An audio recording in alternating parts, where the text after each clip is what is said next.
सुखदेव वर्णन कर रहे हैं। वत्सान्मुञ्चन् उचित समये क्रूससंज्ञात हासः तेयं स्वाततदधिपयः कल्पितेस्ते योगी मर्कान् भूक्षन् विभजति सचेन्नाप्ति भाण्डं भिन्नति द्रव्यालाभि सगृह कुपितो याति प्रत्योष्यतो कामः। भगवान क्या करते हैं? बोले वत्सान्मुञ्चन्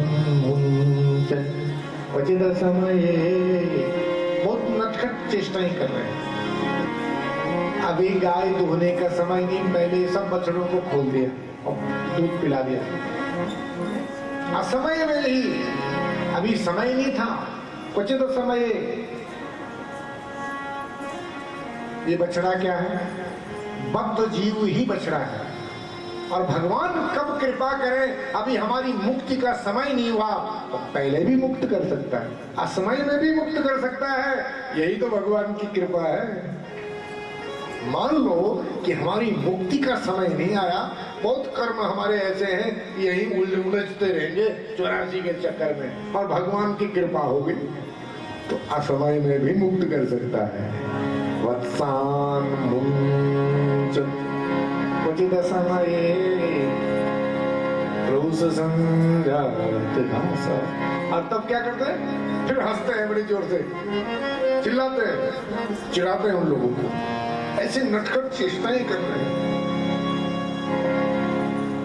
दूध दही घी माखन को चुराते हैं और उनको बहुत, आप क्या समझ रहे हैं?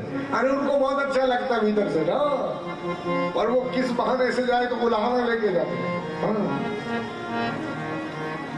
और अपने आप ही नहीं खाते हैं, बोले मर्कान भूक्षण, बंदरों को खिलाते हैं। विभजति सचेन्नाप्ति भाण्डं भिन्नति, पेट भर जाए ना, और तेरा बेकार है, और वो मटकी भी फोड़ देते हैं, खा करके ना फिर मटकी फोड़ देते हैं। और किसी के कुछ न मिला तो सोए हुए बच्चों को चुंडी मार देते हैं। द्रव्यालाभि सगृह कुपितो याति प्रत्योष्यतो कामः।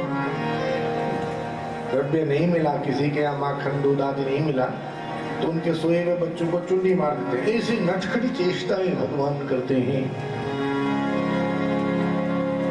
और यहाँ की ब्रज गोपियां, जिस कृष्ण के यहाँ 9 लाख गायें थी नंद बाबा के यहाँ, वो भला किसी के घर का माखन तो चुराएगा? प्रेम था उनका, भाव था। तो वो भगवान को माखन के लोभ में नचाती है। कोई गरीब है, नहीं है माखन, अरे छाछ के लिए नचा रहे, छाछ के लिए नाचेगा वो। यही तो उसकी विशेषता है, क्योंकि भगवान भक्त के इशारे पर नाचता है।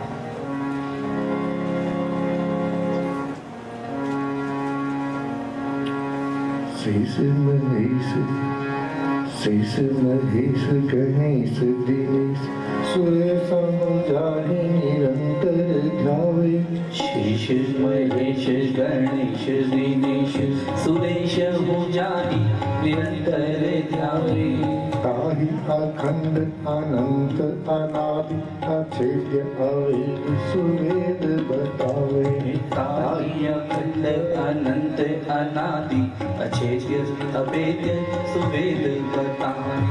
नारद से सुख व्यास रटे कचिहारे को मुनि पार न पावे। नारद से सुख व्यास रटे पचिहारी को मुनि पार न पावे। ताहि अहीर की छोदरिया छचिया भर छाछ पे नाच नचावे।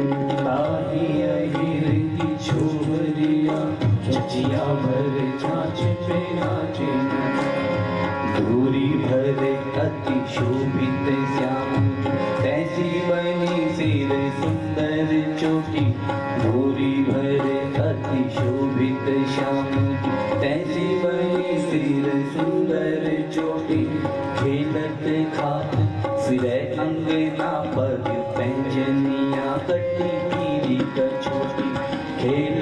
खाद फिरे अंगना पर पैंजनिया कटी पीली कचोटी वाछ भी को रस खान बिलोक वारत काम कदा निधि कोटि वाछ भी को रस खान भारत काम कदा निधि कोटि काग के भाग बड़े सजनी हरि हाथ सोए गयो माखन रोटी काग के भाग बड़े सजन हरि हाथ से ले गयो माखन रोटी। बोली भक्तवत्सल भगवान की जय। समझ रहे, इन कथाओं के माध्यम से भगवान के स्वभाव का ज्ञान हो रहा है। कैसा है वो तो भक्त के पीछे पीछे दौड़ता है। वो उसको भक्त इतने प्रिय हैं कि जहां भक्त जाएगा वहीं जाता है। जैसे एक बच्चा नहीं माँ के पीछे पीछे जाता है, भगवान भी ऐसी अपने भक्त के पीछे पीछे जाता है। और भक्त क्रोधित होता है तो भगवान को गालियां भी देता है, डांटता भी है, और वो उसकी गालियों को भी सुनता है, उसको अच्छा लगता है। उसकी डांट भी सुनता है, उसके उलाहना भी सुनता है। भक्त के उलाहना भी अपनों को ही दिया जाता है, नहीं? लड़ाई झगड़ा भी अपनों से ही होता है जिस पर बस लगता है। तो भगवान से इतना प्रेम कर लो बस। तो देखिए अनेक लीलाएं मेरे प्रभु कर रहे हैं। एक बार भगवान ने मिट्टी खा ली। बलराम जी ने, ग्वाल वालों ने मैया से शिकायत की कि मैया लावा ने माटी खाई है। तो माँ डर गई कि मिट्टी खाएगा तो आंतें खराब हो जाएगी। तो माँ डरा रही है, हाथ में छड़ी लेके ना, जिसके भाई से काल डरता है उसको माँ डरा रही है, और माँ की छड़ी से डर रहा हो। ऐसे नाटकीय है ना। वाह, जिसके भय से काल कांपता है और वो माँ की छड़ी से कांप रहा है। नहीं नहीं मैया ये झूठ बोल रहे, मैंने माँ की नहीं खाई। ऐसे नाटक कर रहा है। वाह मेरे प्रभु वाह। बोले नाहम भक्षितवानम्ब सर्वे मिथ्याभिशंसिनः यदि सत्यम गिरस्तरहि समक्षम पश्चिमे मुखम। माँ मैंने माटी नहीं खाई, ये मिथ्या बोल रहे। अगर तुझे विश्वास नहीं तो देख मेरे मुंह में, और मुंह खोल दिया।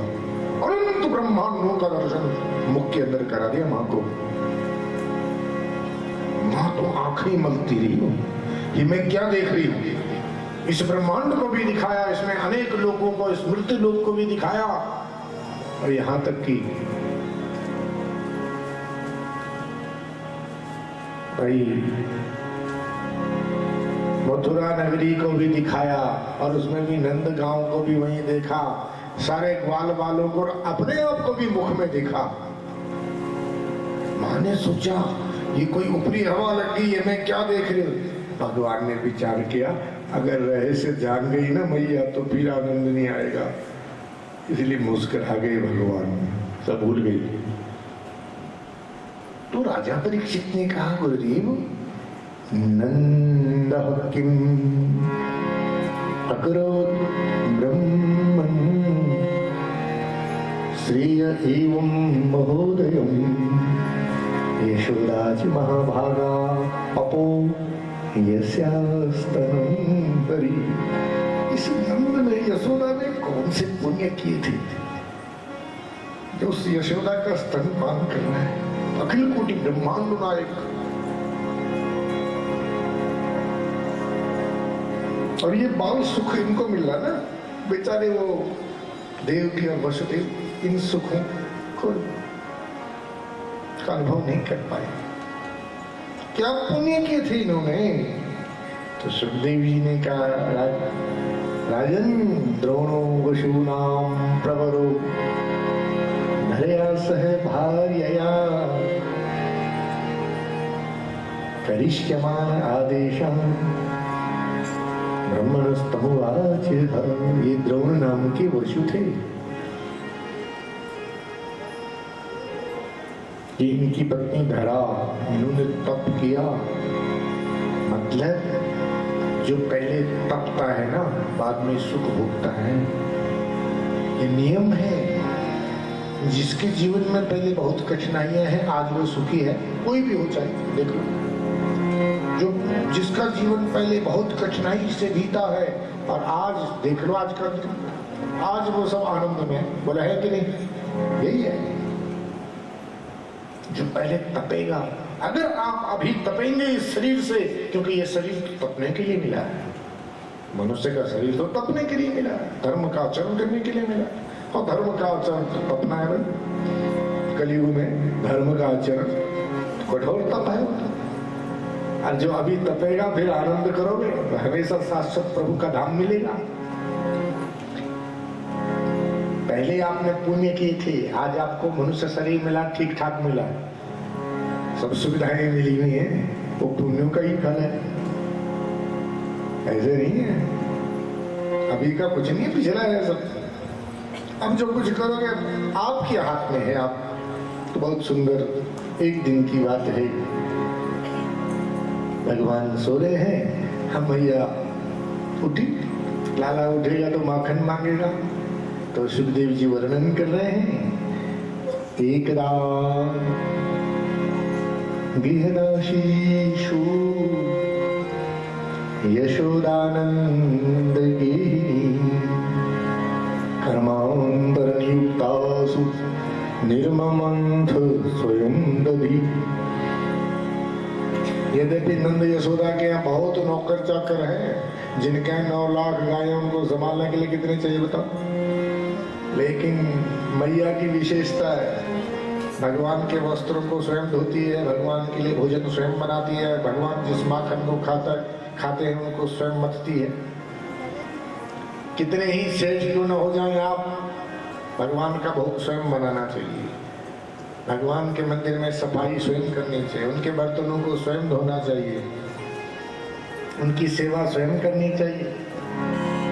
तो माँ यद्यपि नहीं नौकर चाकर है, लेकिन दधि मंथन कर रही है।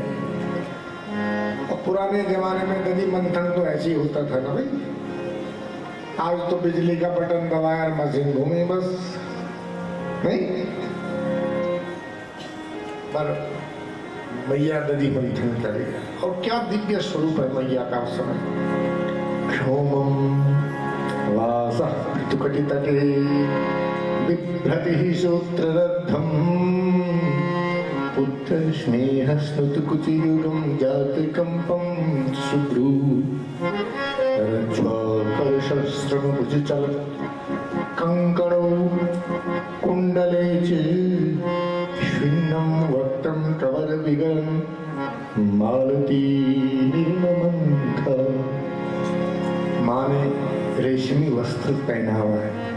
वस्त्र का उल्लेख इसलिए किया कि पूजा में वस्त्र शुद्ध होना बहुत जरूरी है। और सबसे पवित्र वस्त्र है रेशम और ऊन, हवा से ही शुद्ध हो जाती है। पूर्ण वातेन शुद्धति, हवा से ही शुद्ध हो। ऐसे ही रेशम भी है, बहुत पवित्र माना जाता है। जिस वस्त्र में आप शौच आदि गए हैं, वो वस्त्र पूजा के समय नहीं होना चाहिए। जिस वस्त्र में हम रात को सोए हैं, वो वस्त्र पूजा में नहीं होना चाहिए। पूजा में मतलब, अरे भगवान का भोजन, भोजन तो भगवान का ही बनता है ना, भोग। तो मैया माखन दधि मंथन कर रही है, रेशमी वस्त्र पहना हुआ है मैया ने। अब ध्यान किसका है? लाला का, भगवान का। अपने लाला का ध्यान कर रही है, भगवान का ध्यान कर रही है।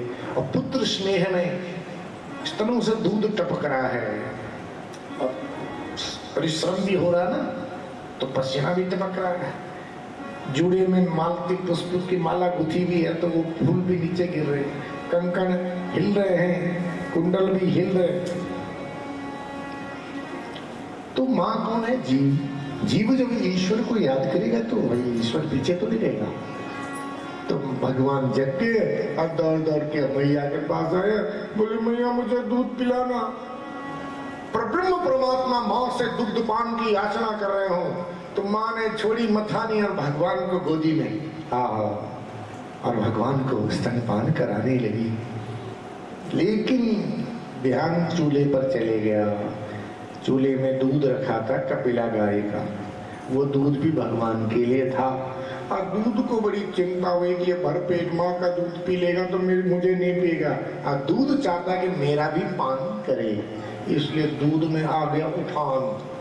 अब मैया का ध्यान दूध पर गया और मैया ने भगवान को नीचे, अभी पीना ही शुरू किया था कि भगवान को नीचे और दूध बचाने चले गई।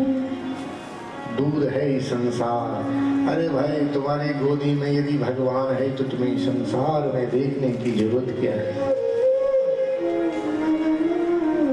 नहीं समझे? इन कथाओं का रहस्य है, ध्यान से सुन लो। बस यही गलती माँ से हो गई। भगवान को क्रोध आ गया। भगवान ने वो जो दधि मंथन करे थी ना, वो घड़ा फोड़ दिया, सारे कमरे में दही बिखर गया, और जहां माखन रखा वो बंदरों को लुटा रहे हैं। क्रोध से ऊँट फटफड़ा रहे हैं भगवान ने। अब माँ की विशेषता है, भगवान की हर चेष्टा को देख के माँ हंसती है, क्रोध कभी नहीं करती। आज माँ ने विचार किया कि अगर ऐसे मैं हंसती रही तो ये बहुत नटखट हो गया है, बहुत बिगड़ जाएगा। अति स्नेह से पुत्र बिगड़ जाता है, याद रखना। बस, लेकिन ये कथा इससे हमें शिक्षा क्या दे रही है? सुन लो।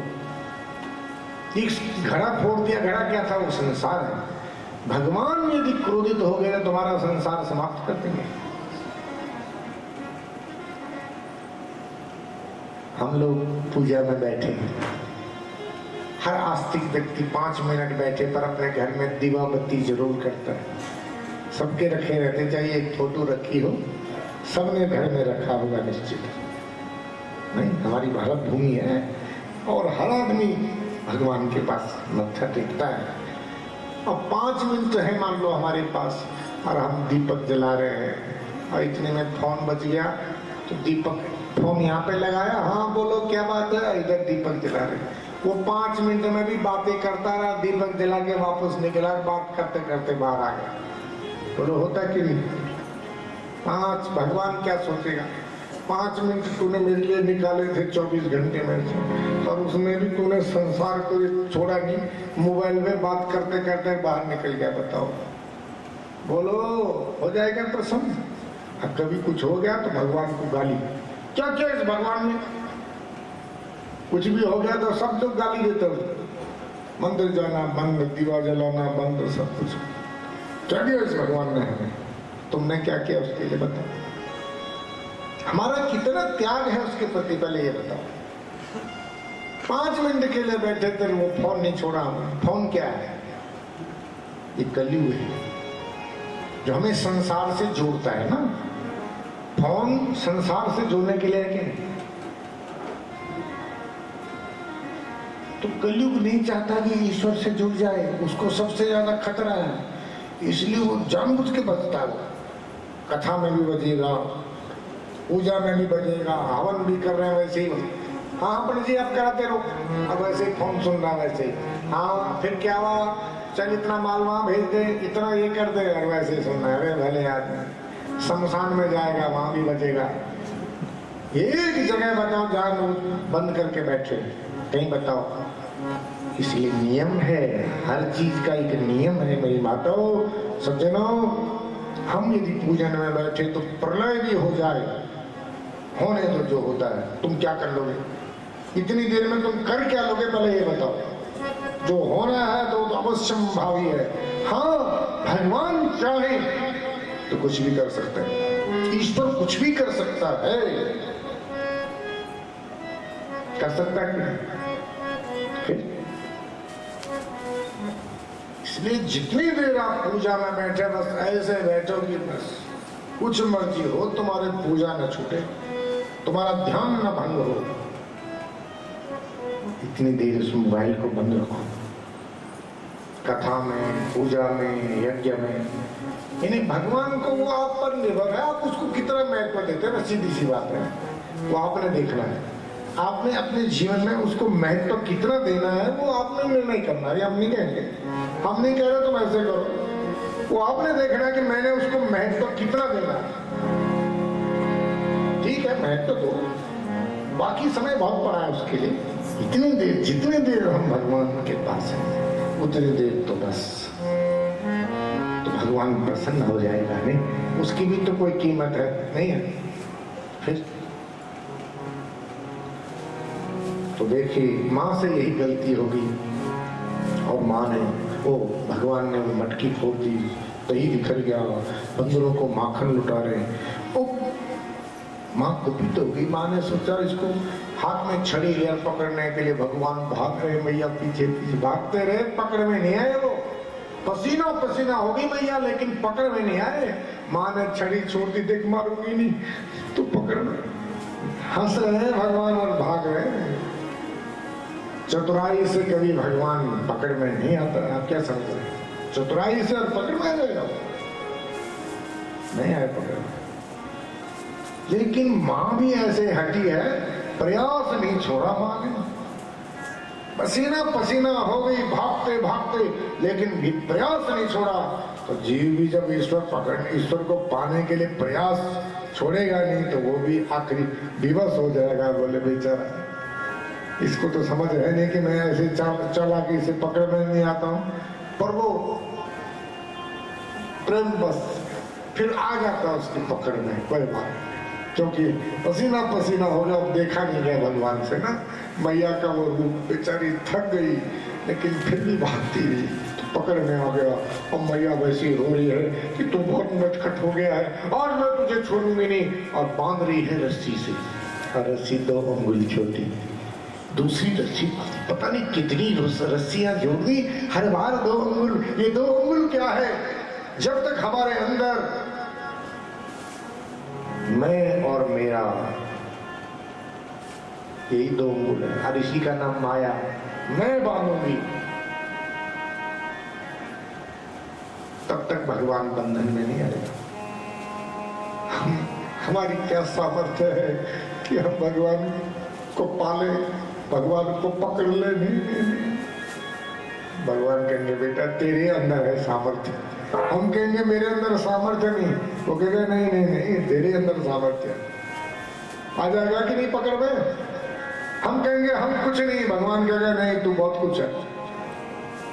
मैं अति मूढ़ कुटिल खड़कामी, जिन तन दियो ताई बिसरायो, सोई नमक हराम। भक्त ऐसे ही बोलते हैं ना, मत समा पातकी नास्ति पापकी तत्समा नहीं एवं ज्ञात्वा महावेगी यथा योग्यम तथा कुरु।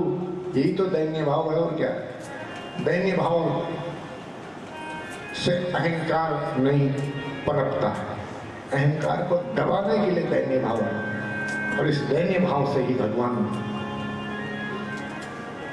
तो मैं और मेरा जब तक है तब तक पकड़ में नहीं आएगा। पता नहीं कितनी रस्सियां मैया ने जोड़ी। गोपियों ने कहा मैया क्यों बांध रही है? विधाता ने इसके भाग्य में बंधन नहीं लिखा।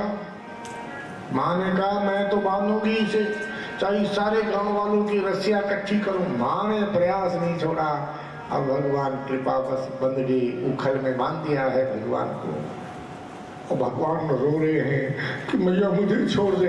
मैया बोलती तू बंधा रहे, मैं तुझे नहीं छोड़ूंगी। हाँ,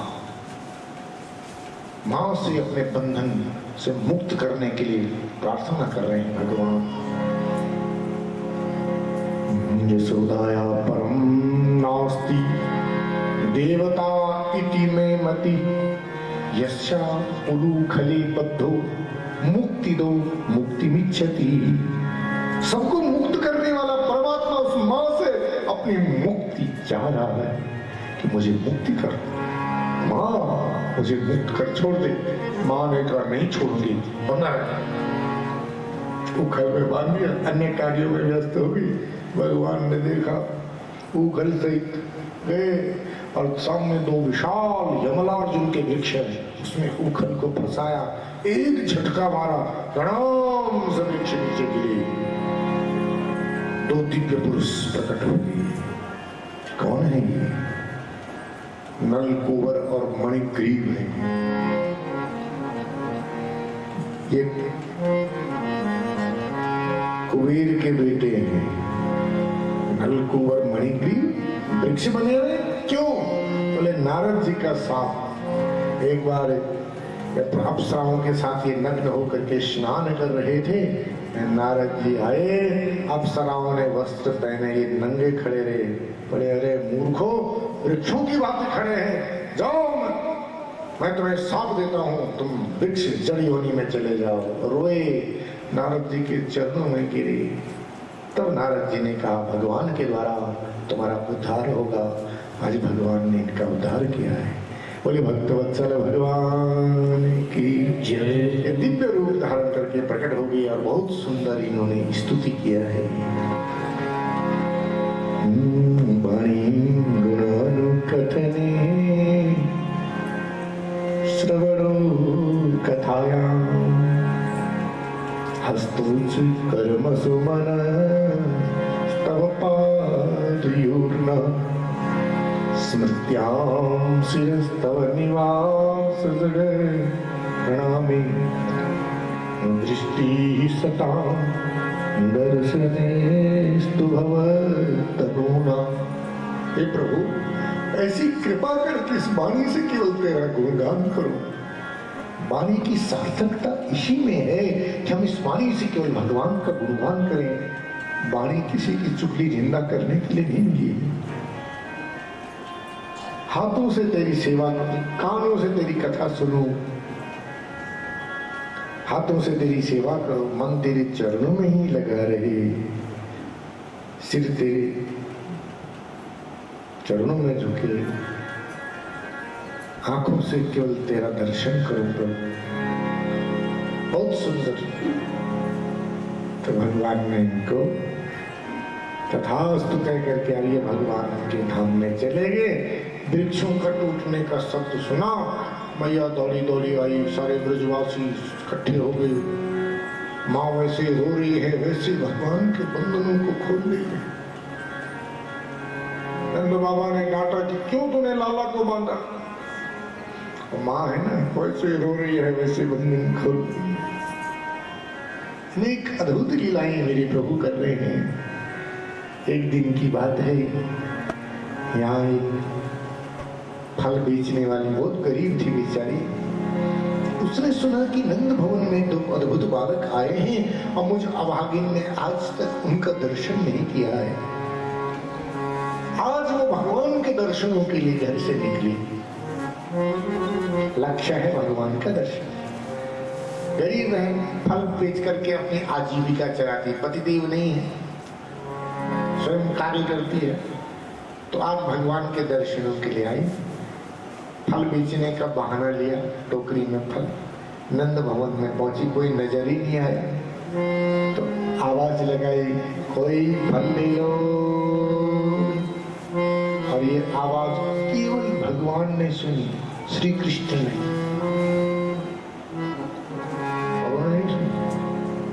क्यों? क्योंकि उसी को सुना रही थी, आई ही दर्शनों के लिए ना।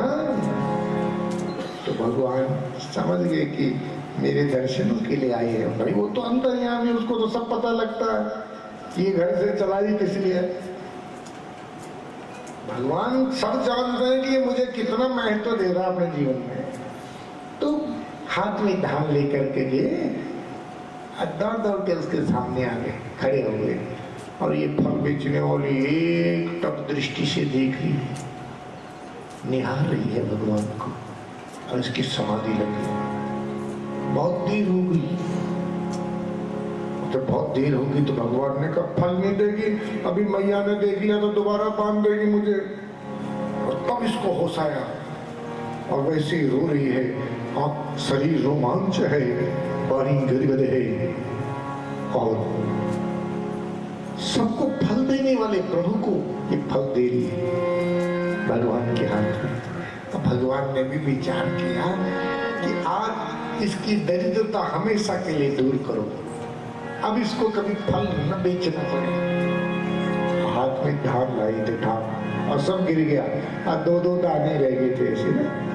और उसकी टोकरी में डाल दी और टोकरी अमूल्य रत्नों से भर दिया। हीरे छोटे नहीं, बड़े बड़े। बताओ बड़ा हीरा कितने का हो? अरे करोड़ों का। एक ही हीरे से दरिद्रता खत्म, लेकिन टोकरी भर दी, टोकरी पूरे भर दी। तो आप क्या समझ रहे हैं? अब सीधे बैंक में गई होगी नहीं, और इसने लॉकर लिया होगा पहले, सबसे पहले लॉकर लिया होगा उसने। अरे बैंक नहीं गई, बैंक और हम जाते सबसे पहले ना। अगर हमारी टोकरी ऐसे भरती तो चुपचाप ऊपर कपड़ा डाल के ढक ढुक करके जाते सीधे। अच्छा बोलो जाते कि नहीं? अच्छा बताओ, सही से बताओ, ईमानदारी से बताओ। टोकरी ढक करके किसी को हवा नहीं लगने देते। अब बैंक में जाते लॉकर लेते, क्योंकि इतने अमूल्य रत्न है, लॉकर लेते। लेकिन ये तो भैया एक दाना अन्न का जिसके घर में ना हो, ये तो पागल हो गई। हमेशा जो अमूल्य वस्तु होती है उसको छुपाया जाता है। बोले छुपाया जाता है कि नहीं? जो वस्तु जितनी अमूल्य है उसको उतना छुपा करके रखा जाता है। और इसने आज छुपा दिया किसको? अरे उस भगवान की झांकी को हृदय में छुपा दिया बिल्कुल। और वो टोकरी रख दी सिर में, और ऐसे रत्न लुटा रही, हीरे लुटा रही, हीरे, क्योंकि ये पागल हो चुकी है। उसको पागल बोलते हैं। किसको? जो संपत्ति लुटाए। अच्छा तुम अपनी तिजोरी का माल लुटाना शुरू करो, वो घर वाले रस्सी से न मांगे तो गारंटी लिख के देता हूँ, करके तो देखो, जो कुछ सुनते पहले करके देखो, ऐसे होता क्या? अरे तुम लुटाना शुरू करेंगे तो घर वाले तुम्हें बांध के ना रखे तो बताओ, और कहेंगे कि हिल गया, तार हिल गया, ऐसे बोलेंगे कि नहीं? बोले पागल हो गए। अरे जो अपना धन दौलत लुटाने लग जाए उसको दुनिया वाले पागल बोलते हैं। ये आज पागल हो गई है, सिर में टोकरी रखी, आंखों में अश्रु है और रत्न लुटा रही है। क्यों? रमा विलास राम अनुरागी, रमा विलास राम अनुरागी, अजय वमन इव जन पर भागी, अजय वमन इव जन पर भागी, वमन इव जन पर भागी,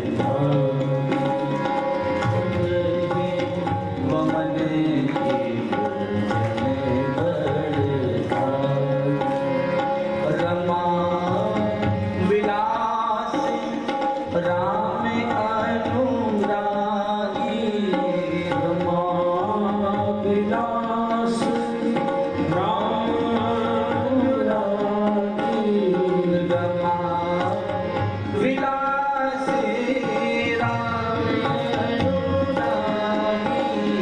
रमा विलास राम अनुरागी, तजहि वमन इव जन पर भागी,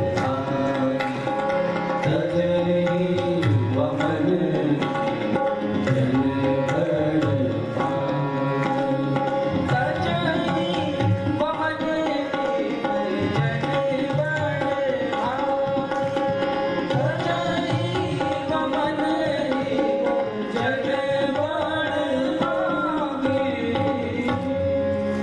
अर्थ पर ध्यान दीजिए। रमा विलास राम अनुरागी, तजहि वमन इव जन बड़ भागी।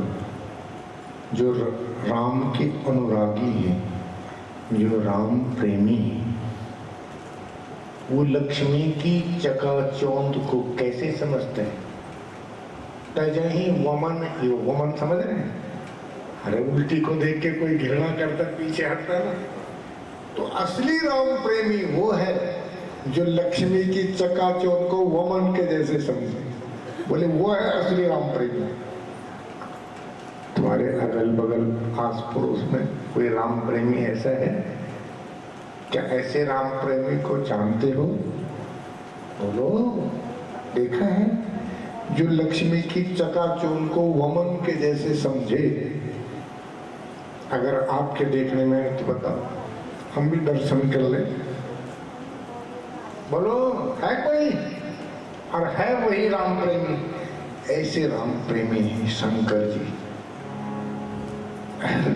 राम नाम का जाप करते हैं। और लक्ष्मी की चकाचौंध क्या है उनके पास, अब बताओ। शंकर जी के पास जरा देखो लक्ष्मी की चकाचौंध को वमन के समान मानने वाले केवल शिव है। गले में मुंड माला आएगी लक्ष्मी, सांप बिच्छू। अब पाउडर कौन सा लगा रखा? चिता भस्म। चिता भस्म लेपो गरल मशनो दिपट धरो। नंगे बैठे सांप बिच्छू को लटकाए, मुंडमाला, जटाधार। आएगी लक्ष्मी। लेकिन कहा राम प्रेमी ऐसे हैं, अहर्निश राम। राम नाम, राम मंत्र केवल शिव के अधीन है। बिना शिव भक्ति के राम भक्ति नहीं मिलती है। याद लिख के ले लो। राम जी ने कह रखा है, जब राम वन से आए थे तो अयोध्या की प्रजा राम के विरह में मारा, पागल हो गई थी। उनसे कहने लगे कि आज के बाद अब आपसे कभी वियोग न हो।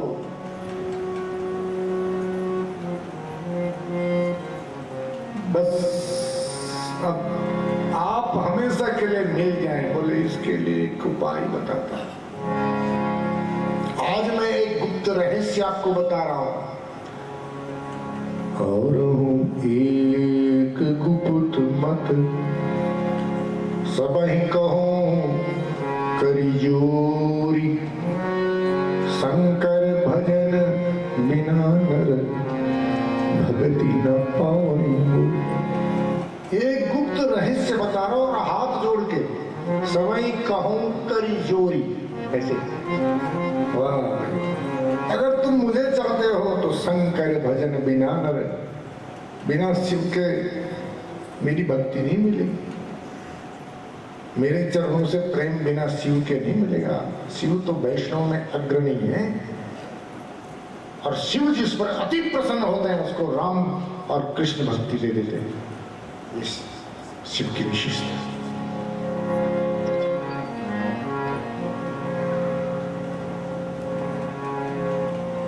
इसलिए लक्ष्मी की चकाचौंध को वमन के जैसे मानने वाले शिव हैं। दूसरे कौन है राम प्रेमी? दूसरे राम प्रेमी हैं भरत जी। कौन भरत? भरत को जानते हैं? भरत का चरित्र पढ़ा? रामचरित मानस सबके घर में होगा, पढ़ देना जरा, आंखों के आंसू रुकेंगे नहीं। भरत चरित्र, भरत वो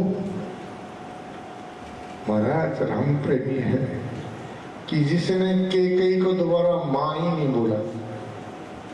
तरस गई मां शब्द सुनने के लिए। बोले तू मेरी मां नहीं है, तूने मेरे राम से मुझे अलग किया है। राम, भरत ने कभी केकई को मां नहीं बोला। और भरत के जैसे तप तो किसी ने किया ही नहीं है। राम और लक्ष्मण वन में रहे हैं, लेकिन जो तप भरत ने किया है किसी ने नहीं किया।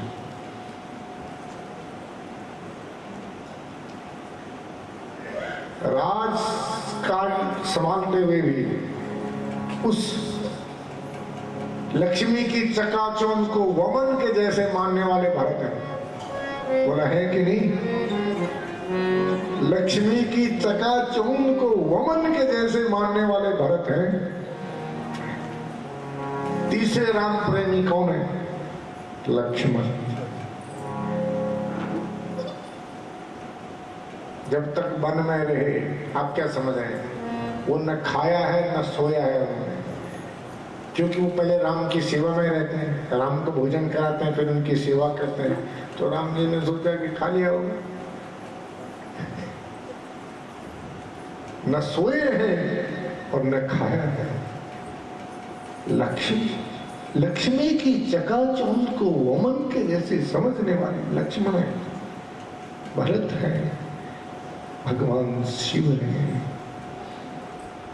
और असली राम प्रेमी वो है रमा विलास राम अनुरागी, तजई वमन इव जन बलभागी। और ऐसों का चरित्र सुनने पर वैराग्य आता है, ऐसे का चरित्र पढ़ने पर वैराग्य आता है, भक्ति दृढ़ होती है। पढ़ के देखना, कभी पढ़ो तो सही, रामचरितमानस में भरत का चरित्र पढ़ो जरा, इतना आनंद आएगा, तुम आनंद में डूब जाओगे। वैसे ही रोते रहेंगे और वैसे ही बिल्कुल शांत हो जाएंगे। ऐसा अद्भुत चरित्र है भरत का।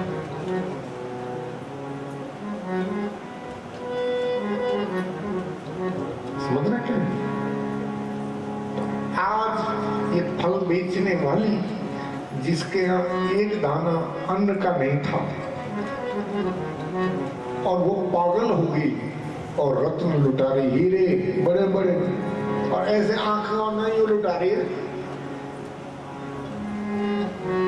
असली हीरा मिल गया ना इसको, आज इसको छिपा दिया उसने हृदय में, पागल हो गई आज। तो इस पर भी भगवान ने कृपा किया। आज सब लोग एकत्रित हुए, कहने लगे भाई गोपगढ़ यहाँ हमारे बच्चों की सुरक्षा नहीं है, नहीं उत्पात हो रहे हैं, हमको कहीं सुरक्षित स्थान पर जाना चाहिए। तो उपनंद ने कहा यहाँ समीप में वृंदावन है, गायों की चरने के लिए हरी हरी घास भी है, समीप में यमुना जी भी है, गिरिराज जी भी पास ही हैं। तो सबने समर्थन किया और बैलगाड़ियों में सामान को लादा और गाय बछड़ों को लेकर के, अपने बच्चों को लेकर सब कहाँ गए? वृंदावन। बोले वृंदावन धाम की जय हो। वृंदावन पहुंच गए भगवान। थोड़ी देर हम भी पहुंच जाते हैं, नहीं पहुंचे तो वृंदावन गए हैं क्या? गए कभी वृंदावन? गए होंगे। क्या है वृंदावन में? घर घर तुलसी ठाकुर सेवा, घर घर तुलसी ठाकुर सेवा, दर्शन गोविंद जी को हो, दर्शन गोविंद जी को, गोविंद जी को लागे वृंदावन जी को, हो लागे वृंदावन जी को, आए होए लागे वृंदावन जी को, हो लागे वृंदावन।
We're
सिंहासन आप विराजे, रतन सिंहासन आप विराजे, रतन सिंहासन आप विराजे, मुकुट धरे तुलसी को, मुकुट धरे तुलसी को,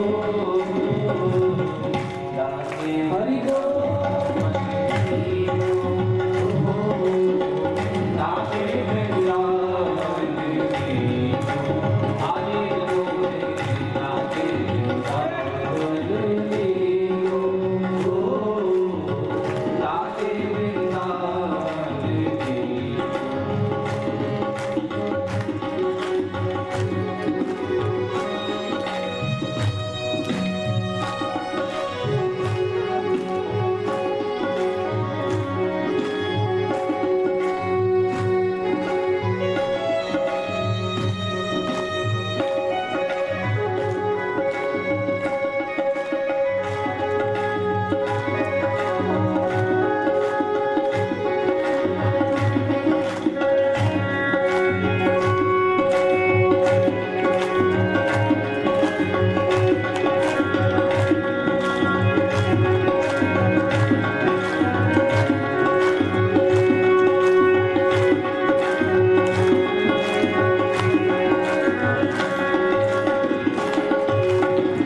मीरा के प्रभु गिरधर नागर, मीरा के प्रभु गिरधर नागर, मीरा के प्रभु गिरधर नागर, मीरा के प्रभु गिरधर नागर, गिरधर नागर, गिरधर नागर, गिरधर नागर, गिरधर नागर, गिरधर नागर, गिरधर नागर, गिरधर नागर, गिरधर नागर, मीरा के प्रजग बिना नर भी को, भजन बिना नर भी लागे वृंदावन ही को, लागे वृंदावन, लागे वृंदावन। पाल बन गए। तो एक समय यमुना के किनारे बछड़ों को चरा रहे थे, तो कंस ने एक असुर को भेजा है, वो बछड़ी के रूप में है। तो भगवान ने बलराम जी को कहा, बोले दाओ भैया देखो कंस कितना चतुर है, उसने देखा कि हम बछड़ियों से प्रेम करते तो ये असुर बछड़ा बन के आ गया। उसके पीछे के पांव पकड़े, उसके घुमाया उसको और कैथ के वृक्ष पर पटक दिया। बोले भक्तवत्सल भगवान की जय। एक बगुला बकासुर पूतना का भाई है, बड़ा भयानक, इसका भी भगवान ने वध कर दिया। अनेक असुरों को मारा। सुखदेव जी कहते हैं एक बार की बात है, भगवान ने ग्वाल बालों से कहा कि कल वन भोजन होगा, सब लोग घर से भोजन बना के लाए। तो ग्वाल बालों ने अपनी माताओं से कहा, तो उनकी माताओं ने बढ़िया बढ़िया पकवान बनाया, बड़ी प्रसन्नता से, क्योंकि भगवान भोग लगाएंगे ना, इस उद्देश्य से बढ़िया बढ़िया पकवान बनाया। प्रातःकाल एक ग्वाल बाल भोजन कछिका, हाथ में छड़ी, पैरों श्रृंगी आदि लेकर के बछड़ों के पीछे पीछे बाल चेष्टाएं करते हुए, किलकारियां मारते हुए मार्ग में एक अघासुर अजगर के रूप में लेटा हुआ है, मुंह खोल करके। तो सब ग्वाल बाल चिल्लाए, कन्हैया देखो कितनी सुंदर गुफा है। अरे भैया ये वही मार्ग है जिस मार्ग से आप प्रतिदिन जाते आते हैं, आज तक गुफा नहीं तो आज गुफा कहां से आई। तो भगवान रोक रहे थे, नहीं रुके, सारे ग्वाल बाल और बछड़े उस अजगर के मुख में चले गए, केवल बलराम और कृष्ण बाहर रहे। तब भगवान ने भी उसके मुख में प्रवेश किया, और जैसे ही मुख में प्रवेश किया अपने स्वरूप को बढ़ा दिया, तो उसने जितने भी ग्वाल बाल और बछड़ों को निगल दिया था, उसने बाहर सब उगल दिया और सब मर गए।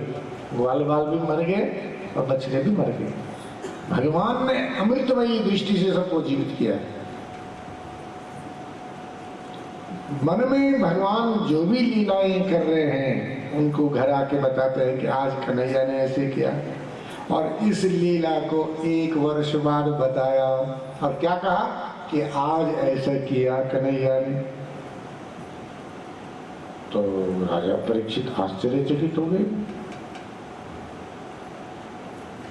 राजा ने कहा, गुरुदेव, ब्रह्मन् कालांतरकृतं तत्कालीनं कथं भवेत् यत् कौमारे हरिकृतं जगुः पौगंडकेर्भकाः।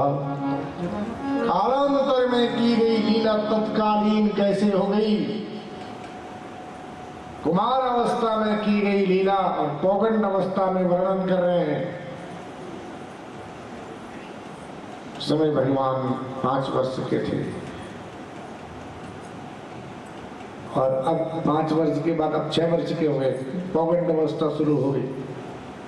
तो कुमार अवस्था में की गई लीला पौगंड अवस्था में वर्णन कर रहे हैं, और वो तत्कालीन कैसे होगी कि आज भगवान ने ऐसे किया। तो तब सुना रहे हैं भगवान सुखदेव बोले, राजन, जब ये वन में गए तो मध्याह्न का समय हुआ तो भगवान ने कहा पहले भोजन कर।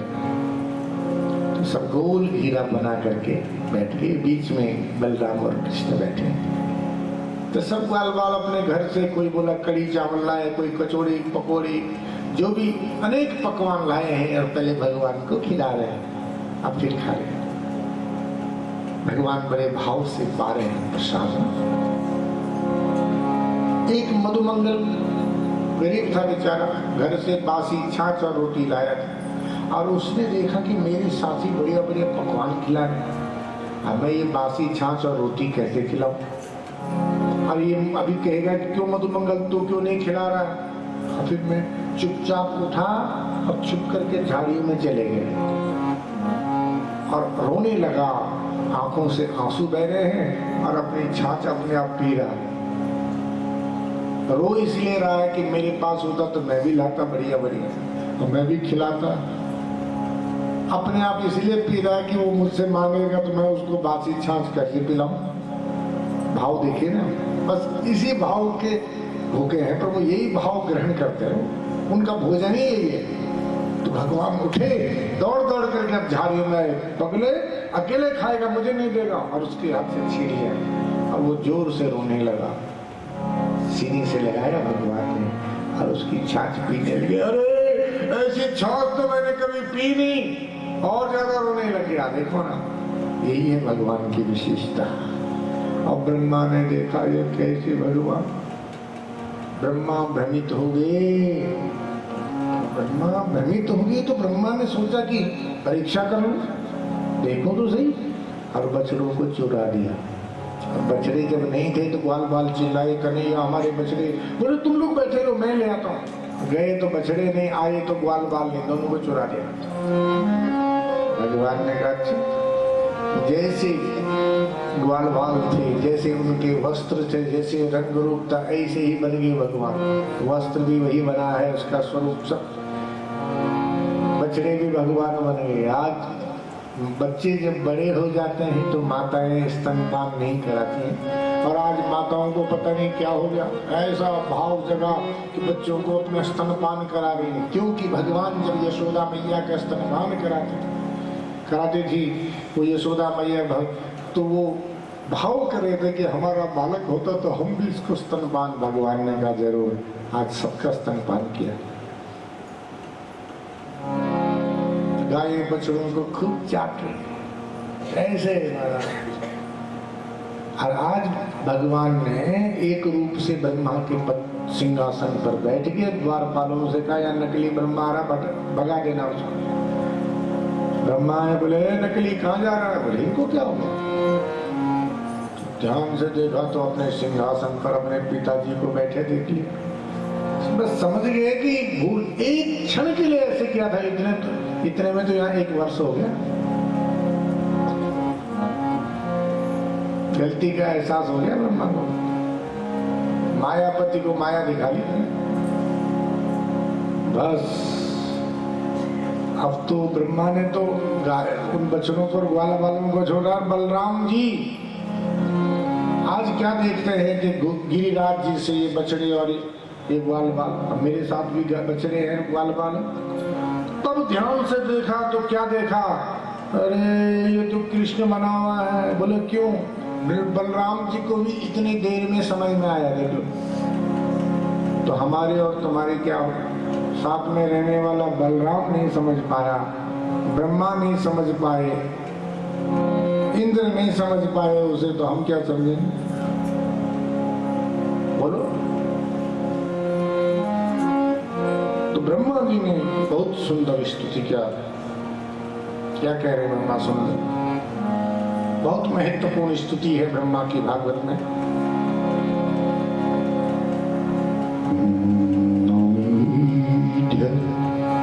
तीव्र वपुषे तडिदंबराय गुंजावतन सुपरिपिच्छल सन्मुखाय वन्यस्रजे कवलवेत्र विषाणवेणु लक्ष्मणश्रिये मृदुपदे पशुपांगयाय। हे नंदनंदन श्याम सुंदर, नौमी तुम्हें प्रणाम। तो भगवान ने कहा ब्रह्मा जी मुझे प्रणाम कर रहे, क्यों? क्योंकि ईड्या स्तुति के योग्य तो एकमात्र आप ही है प्रभु। नौमी देव वपुषे तडिदंबराय। आपका ये जो अभ्र वपु है, श्याम मेघ के सदृश शरीर, उस पर ये जो पीतांबर है ये ऐसे ही सुशोभित हो रहा है जैसे तडिदंबराय, श्याम वर्ण के मेघों के बीच में जब बिजली चमकती है ऐसे ही श्याम शरीर पर ये पीतांबर ऐसे ही सुशोभित हो रहा है। गुंजा की पुष्पों को धारण की, गुंजा जानते हैं? रत्ती दाना होता है ना, आधा वो लाल और ऊपर से काला, आंख में भी डालते हैं उसको ना, आंख की सफाई के लिए भी डालते थे। तो गुंजा के पुष्पों को धारण किए हुए हैं, बनमाला पहने हुए, हाथ में भात का कवल पकड़े, वेणु है, श्रृंगी है, और ऐसा दिव्य रूप भगवान। और ब्रह्मा स्तुति कर रहे हैं, हे नंदन नंदन श्याम सुंदर तुम्हें कोटि कोटि वंदन। अब देखो अगला श्लोक गागर में सागर है, आपके अनेक प्रश्नों का उत्तर है। क्या कह रहे हैं सुन लो। तत्तेनु कंपा सुसमीक्षमाणो भुञ्जान एवात्मकृतं विपाकं हृदवाक् वपुर्भिर्विदधन् नमस्ते जीवित यो मुक्तिपदेशदाय भाग। ब्रह्मा कह रहे हैं तत्तेनु कंपाम सुसमीक्षमाणो, ते अनुकंपाम सुसमीक्षमाणो, जो आपकी कृपा का हर पल हर क्षण अनुभव कर रहा है। क्या? हर परिस्थिति में अनुभव कर रहा है। हर परिस्थिति का मतलब, ठोकर लगी, पैर का नाखून टूट गया, दर्द के मारे, और ऊपर देखा तेरा बहुत बहुत धन्यवाद, लगी ठोकर, और धन्यवाद इसलिए दे रहा है कि पता नहीं क्या होना था, थोड़े में टल गया। भक्तों की सोच ऐसी सकारात्मक होती है। ठोकर लगी और फिर भी धन्यवाद कर रहा है, पता नहीं क्या होना था, थोड़े में टल गया, प्रभु तेरा बड़ा धन्यवाद। तत्तेनु कंपा सुसमीक्षमाणो, जो व्यक्ति आपकी कृपा का अनुभव कर रहा है हर परिस्थिति में, हर परिस्थिति में। बोले अगर बड़ी ठोकर लग गई तो तब क्या होगा? बड़ी ठोकर का मतलब जानते हो? ऐसी घटना घट गई जो असहनीय हो, तब क्या करोगे? तब भी ऐसे बोलोगे तेरी बड़ी कृपा। सुन लो तब क्या बोलेगा? बोले भुंजान एवात्मकृतं विपाकं बोले प्रभु इसमें तेरा कोई दोष नहीं है, मान लो उसके साथ ऐसी घटना घट गई जो सहनीय हो, तो तब भी वो भगवान को दोष नहीं देता है। और क्या कहता है कि भुंजान एवात्म कृतम विपाकम, हर व्यक्ति आत्मकृतम विपाकम भुंजान, अपने द्वारा किए हुए कर्मों का फल भोगता है। आज मेरे साथ जो कुछ भी घटा है वो मेरी करने का फल था, तेरा कोई दोष नहीं है। ब्रह्मा जी कह रहे हैं जो ऐसा मानता है और हृदय से, वाणी से, शरीर से, हृदवाग वपुर विदधन नमस्ते आपकी शरणागत हो जाता है, वो आपके पद का उत्तराधिकारी होता है। जीवेत यो मुक्ति पदे सदाय भाव, मुक्ति के पद में दाय भाग बोलते हैं। जैसे एक पुत्र अपने पिता के संपत्ति का स्वतः ही उत्तराधिकारी हो, कोई कहने की जरूरत नहीं है। हाँ, ये बात अलग है कि बेटा नशेड़ी हो तो उसको ये संशय रहेगा कि पता नहीं मेरे किसी और के नाम न कर दे, ऐसे हो सकता है। वरना तो पिता का जो भी माल है सब बेटे का ही होगा भाई, नहीं होगा, स्वतः ही अधिकार है। तो जैसे पिता की संपत्ति का पुत्र उत्तराधिकारी होता है, ऐसे ही ऐसा भक्त भी आपके पद का उत्तराधिकारी है। अब इस पंक्ति में सब कुछ है। क्या? भुंजान एवात्म कृतम विपाकम, हर व्यक्ति आत्मकृतम विपाकम भुंजान, अपने द्वारा किए हुए कर्मों को भोगता है। ये सिद्धांत अटल है। क्या आज आपके साथ जो कुछ भी हो रहा है, अच्छा या बुरा, वो सब आपकी करने का फल है। आप सुखी हैं तो आपकी करने का फल, आपने अच्छे कर्म किए थे, अच्छा पति मिला, अच्छे पुत्र मिले, अच्छा घर बार मिला, सब सुख के साधन मिले, अच्छा कर्म किया था तभी मिले ना। शरीर ठीक मिला, कोई रोगी नहीं मिला, कुछ नहीं, बढ़िया, तो अच्छे कर्मों का फल। लेकिन कर्म ठीक नहीं किए तो परिवार ठीक नहीं मिला, पति अनुकूल नहीं मिला, नहीं, पिटाई, घर में कलह, लड़ाई झगड़ा, शरीर रोगी, हॉस्पिटल घर बना हुआ, बिस्तर वही लगा हुआ। बहुत घटनाएं जीवन में हो गई, असहनीय घटनाएं हो गई। क्यों? कर्म का फल। कर्म प्रधान विश्व करी राका, जो जस करहि सो तस फल चाखा। काहू न को सुख दुख कर दाता, निज कृत कर्म भोग सब भ्राता। कर्म का सिद्धांत है। आपने देखा होगा कई जगह बेटी का विवाह हुआ, अब विवाह हुए 2 महीने में थे, बेटी विधवा हो गई 2 महीने। अब बताओ, और हमारे पहाड़ की संस्कृति दूसरा विवाह नहीं होता। धर्म यही कहता है, धर्म की दृष्टि देखो तो यही है। हमारे यहाँ एक माई जी थे, तो अभी पीछे मर गई हूँ, तो मुझे कह रही थी, व्यास जी 8 वर्ष की उम्र में मेरा विवाह हो गया था। 8 वर्ष, पहले जमाने में ऐसे होता था ना। और 11 वर्ष में मैं विधवा हो गई थी। 8 वर्ष में विवाह और 11 वर्ष में विधवा। मैंने 60 वर्ष तक घर में रही, कैसे जीवन बिताया। उसके बाद तब मैंने चोटी काटी, मतलब सन्यासिनी बन गई 60 साल बाद। और आज वो 90 के करीबन तब मरी है। बोले कितना कष्ट था। क्यों? कर्म प्रधान विश्व करी राखा, जो जैसे करहि सो तस फल चाखा। सुखस्य दुःखस्य न कोपि दाता, परो ददाति इति कुबुद्धिरेषा। अहम करोमीति वृथाभिमानः, स्वकर्म सूत्र ग्रथितोरि लोका। सब कर्म सूत्र में बंधे हुए हैं। यही बात भगवान भी कह रहे हैं कि अवश्यम एव भोक्तव्यम कृतम कर्म शुभाशुभम। ना भुक्तम क्षीयते कर्म कल्प कोटि शतैरपि, बिना भोगे वो कर्म समाप्त नहीं होंगे। और जो किया है सो तो, जो बोया है सो तो काटना पड़ेगा। हंस के काटो चाहिए तो रो के काटो नहीं, ये अटल सिद्धांत है। और कर्म करते समय कोई भी सावधान नहीं है, और जब फल मिलता है तब सिर पटकता है, कैसे क्यों हुआ मेरे साथ, मैंने कोई बुरा तो नहीं किया था। आप तो नहीं जानते हैं कि आपने क्या किया था।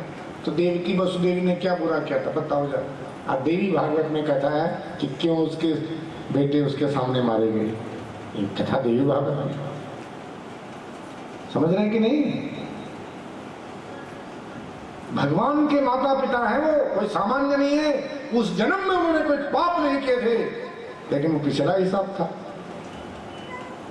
द्रौपदी के 5 पुत्रों को अश्वत्थामा ने मार दिया, माता पिता जीवित, और कृष्ण जिसके साथ साथ चलते हो वो द्रौपदी।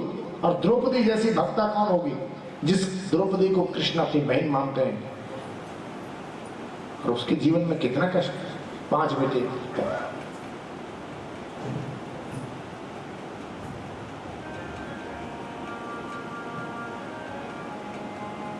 भगवान की बहन सुभद्रा, पुत्र मारा गया क्यों नहीं बचाया?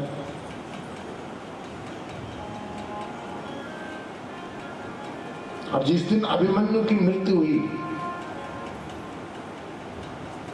जिसके पिताजी अर्जुन है गांडीवधारी, और मामा कृष्ण है, और गुरु भी कृष्ण है, धनुर्विद्या कृष्ण ने ही उन्हें प्रदान की, और मौत का कारण भी कृष्ण ही बने।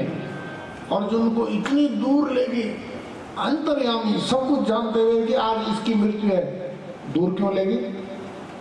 चलो दूर ले भी गए तो उनको पता नहीं है कि आज उसके साथ क्या हो रहा है युद्ध में। सब जानते हैं, वो सब जान रहे हैं कि 6 महारथी मिलकर के उसको मार रहे हैं। अगर भगवान चाहते इतने वेग से अर्जुन को वहां खड़ा कर देते, सबको अर्जुन ठिकाने लगा देता हो। उस समय वो शक्ति थी उसमें, क्योंकि जिसके साथ कृष्ण खड़ा है उसको फिर वो क्या नहीं कर सकते थे। आप बताओ, भगवान अगर चाहते तो और अभिमन्यु को बचा सकते थे कि नहीं? नहीं बचाया। क्यों नहीं बचाया? क्योंकि जातक से ही ध्रुव मृत्यु। अरे जिसका जन्म उसकी मृत्यु ध्रुव है, और जब तुम्हारा जन्म हुआ है मृत्यु का कारण और समय दोनों निश्चित है, कब मरेगा और किसके द्वारा मरेगा। वो अगर निश्चित ना होता तो भगवान अपने भाइयों को बचाते जाते, वो निश्चित ना होता तो अभिमन्यु को बचाते, वो निश्चित ना होता तो द्रौपदी के पुत्रों को भगवान बचाते जाते। इसलिए उस चीज के लिए क्या डरना, जो अवश्यम भाविनो भावा भवंती महताम अपि। अरे कोई महान क्यों ना हो, जो होना है तो उसके साथ भी होगा, इसके लिए क्या करना। लेकिन चिंता इस बात की है कि जितना जिया है वो उसका दुर्मरण न हो, मतलब वो ईश्वर से जुड़ा हो, मौत कैसे मर्जी हो, ईश्वर का चिंतन। मौत का कारण कुछ भी बना हो वो कोई बड़ी बात नहीं है, लेकिन उसकी मति ईश्वर में होनी चाहिए। और ये है भक्ति का फल। अगर आपने भजन किया है, भक्ति किया है, तो आपका पतन नहीं होगा, ये निश्चित है। एक दृष्टांत दे रहा हूं आपको। लुधियाना में एक बूढ़ी माता थी, इतनी भक्त थी वो महाराज, किसी भी कथा में देखो तो वो माता वहां उपस्थित होगी, किसी भी यज्ञ में देखो तो माता वहां। हर एकादशी वो निर्जल लेती थी, एकादशी का उसका नियम था। वो दशमी को एक बार भोजन करती थी और द्वादशी को भी एक बार भोजन करती थी, और पूरी एकादशी में वो पानी तक नहीं पीती थी, केवल भजन करती थी। इतनी भक्त थी। जितने साल हमने उसे देखा, इतना तपस्विनी माँ, और कभी उसने किसी की निंदा नहीं, चुगली नहीं, कोई चर्चा नहीं किया, केवल मौन रहती थी, अपना भजन कर, कोई किसी से बातें नहीं, भजन। अब देखो इतनी भक्त। और उसका एक ही बेटा था, उसको मारता था कसाईयों के जैसे। अब प्रश्न उठता है कि इतनी भक्त होते हुए भी वो बेटा क्यों मारता? इसलिए मारता था कि वो हाथ पांव मिट्टी से धोती थी और प्याज लहसुन नहीं खाती थी। अब बेटा बोलता था खा, हमारा बाथरूम गंदा कर दिया, अब मारता था। लेकिन उसने किसी से ये बात नहीं कही कि मेरा बेटा मुझे मारता है। मान रहे लोगों ने देखा तब पता लगा कि बेटा मारता है इसको। कभी नहीं कहा उसने, कभी उसने मुख से उसके लिए ऐसे शब्द नहीं निकाले कि तेरा बुरा हो, वैसे हो, कभी चिल्लाई हो, नहीं। क्योंकि कोई मैंने ऐसे कर्म किए होंगे जो इसका ये फल मिल रहा है। अब आप ध्यान से सुनें, प्रारब्ध को वो भोग रही है, नया कर्म उसने किया नहीं, कोई नया कर्म नहीं किया उसने, किसी की चुगली नहीं, निंदा नहीं, कोई बुरा कर रहा तो उसके प्रति फिर बुरा भाव नहीं रखा, भी नहीं सोचा भी नहीं, नया कर्म कुछ नहीं किया, प्रारब्ध को भोग लिया उसने।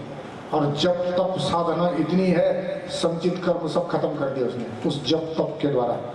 तो संचित खत्म, प्रारब्ध भोग करके खत्म, और सावधान होकर क्रियामान खत्म।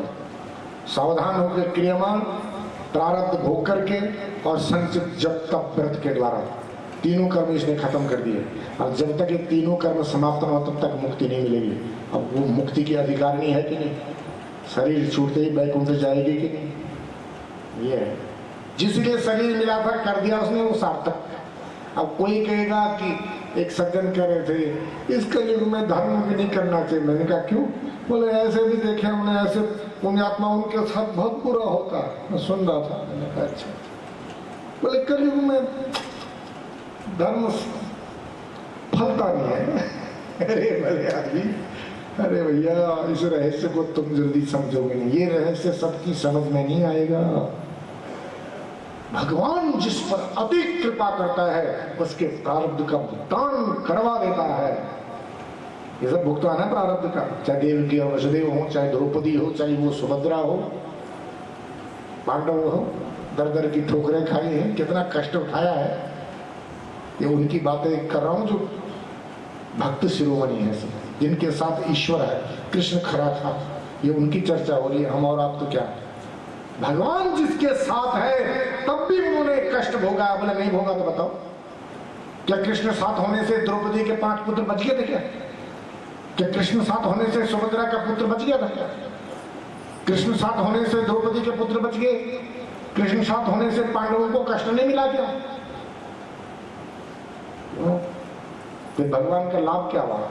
उस भक्ति का लाभ क्या हुआ? भक्ति का लाभ यह है कि कष्ट सहन करने की शक्ति मिल गई, उस कष्ट में भी, विपत्ति में भी धर्म नहीं छोड़ा। ये फल है भक्ति का। असली फल यह है कि ऐसी भयंकर विपत्ति में भी व्यक्ति अपने धर्म को न छोड़े। ये बड़ी बात है। महत्व तो धर्म को लेना है, ये शरीर तो धर्म के लिए मिला और किसी ने मिला है। इस रहस्य को समझो।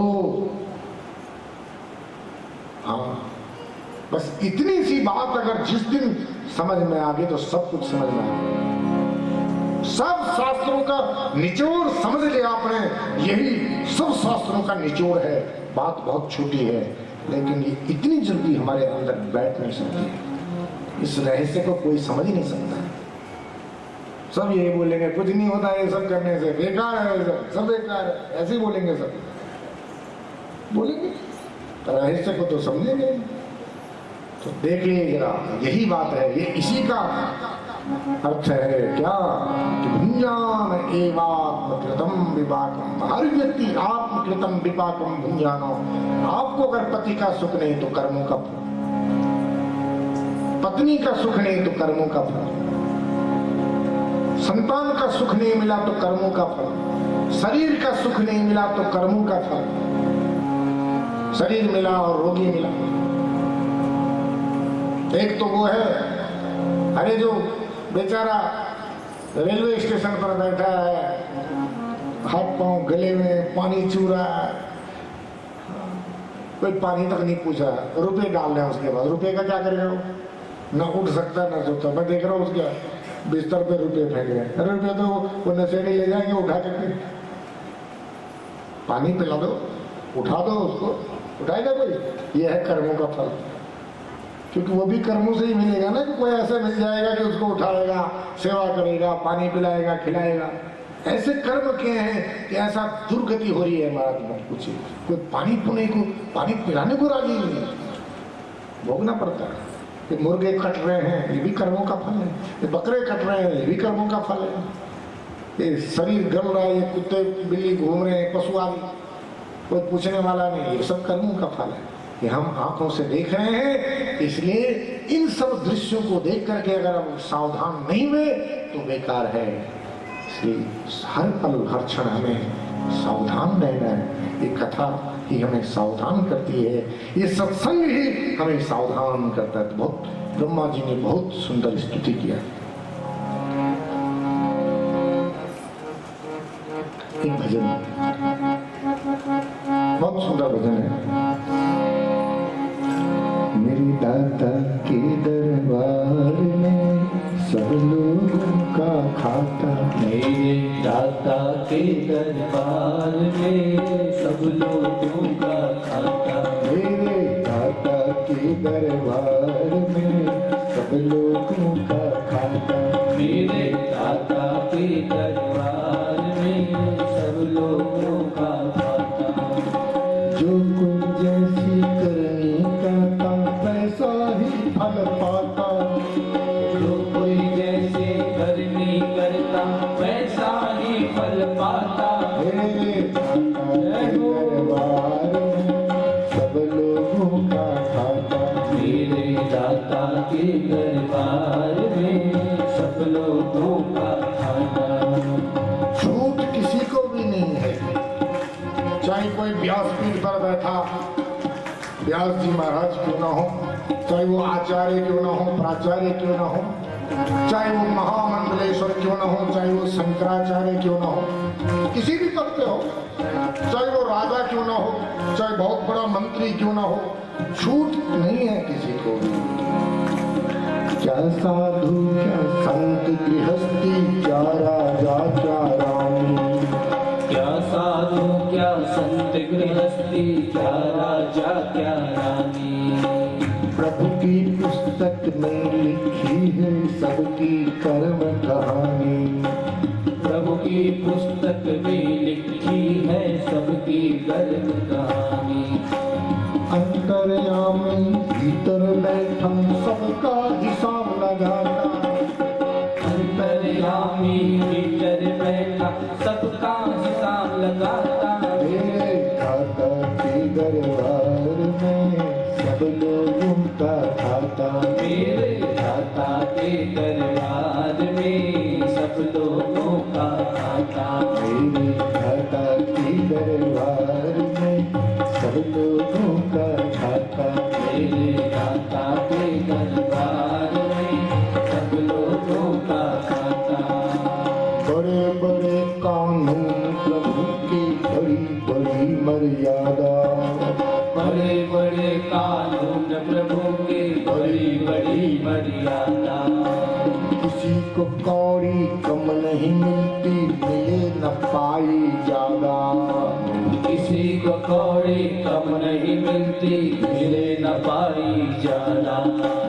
इसीलिए तो दुनिया का जगतपति कहलाता, इसीलिए तो वो दुनिया का जगतपति कहलाता। मेरे दाता के दरबार में सब लोगों का खाता, मेरे दाता के दरबार में सब लोगों का खाता। यहाँ तो तुम बहुत चालाकी करो बच जाओगे, मोटी रकम दे दो छूट जाओ, बच जाओगे। जैसे तैसे करके सिफारिश लगा करके घूस दे करके वहां नहीं बचोगे। उसकी न्याय व्यवस्था बड़ी निराली है ना। चले न उसके आगे रिश्वत, चले नहीं चालाकी, चले न उसके आगे रिश्वत, चले नहीं चालाकी। उसकी लेन देन की बंदे रीत बड़ी है प्यारी, उसकी लेन देन की बंदे रीत बड़ी है प्यारी। समझदार तो चुप है रहता, मूर्ख शोर मचाता, समझदार तो चुप ही रहता, मूर्ख शोर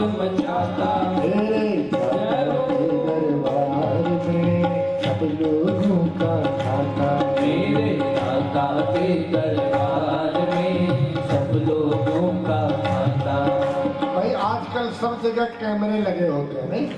आपने देखा होगा बड़ी बड़ी फैक्ट्री वाले ऑफिस के अंदर बैठे रहता, कुछ नहीं करता, और वहीं से सब देख रहा। और उसको लग गया कि कोई जरा काम चोरी कर रहा है तो फोन करके उसको भेजना जरा मेरे पास, और वो घबरा जाता। और सबको पता है कि मालिक देख रहा है, और कोई काम चोर भी होगा वो जानबूझ के बढ़िया बनने के लिए बढ़िया काम करता है, उन्हें करता है कि नहीं? तो हमारी हर हरकत को देख रहा है। जिस दिन हम ये भाव दृढ़ हो जाए कि हमारे हर क्रियाकलाप को भगवान देख रहा है और उसका कैमरा इतना सूक्ष्म है, वो भीतर की बात भी खींच लेगा। मैं क्या सोच रहा हूं लिख दिया उसने।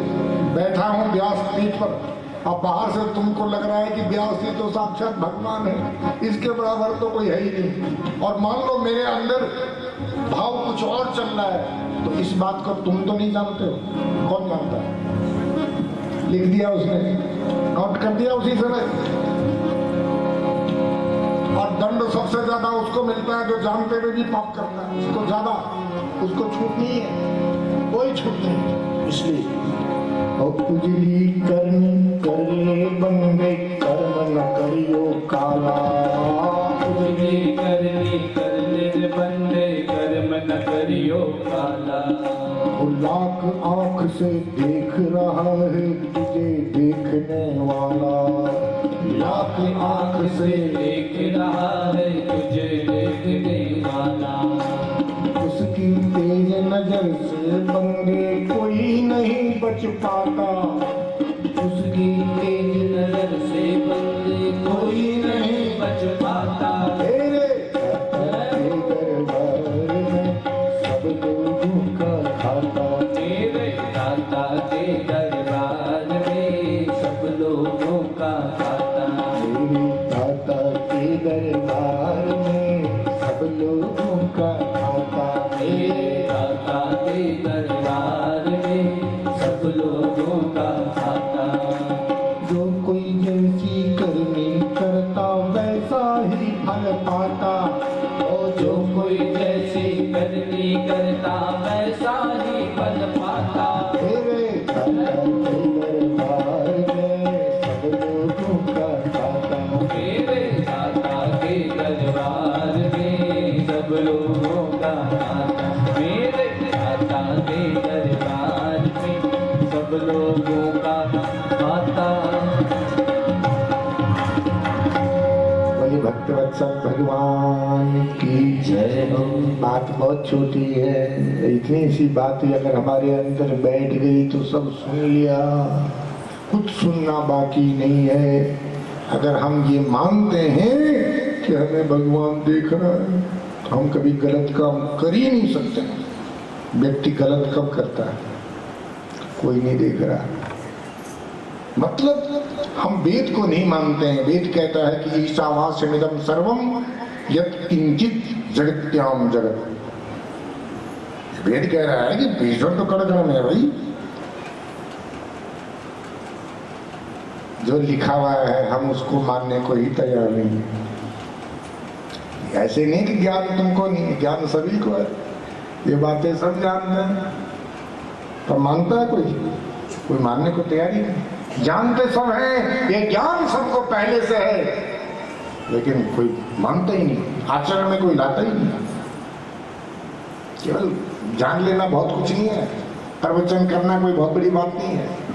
सबसे सरल प्रवचन करना है, कथा करना सबसे सरल, दूसरे को सुनाना सबसे सरल, परोपदेश कुशल बहुतेरी, नहीं? उपदेश देना बहुत सरल है। गुरु पुराण की कथा बढ़िया बात ली हमने, आहा भोग डाल दिया जी गणेश गुरु पुराण का। हम व्यासपीठ पर बैठे, भला बढ़िया से, आहा क्या सुंदर थे भाई, अच्छे हैं, बहुत सुंदर बोलने का ढंग है। पर गुरु पुराण में लिखा क्या है पता ही नहीं है, मानने को न वो तैयार, जिसने सुना वो भी नहीं, जिसने सुनाया वो भी नहीं। अगर दोनों में से एक बार भी अमल कर दे गुरु पुराण में तो ऐसे कांपेगा, उसमें तो ऐसे लिखा हुआ। कोई पाप कर सकता है क्या? कभी नहीं कर सकता है। इसलिए हम लोग जो शास्त्रों में लिखा है हम उसको खुद मानने को तैयार नहीं है, यही विडंबना है।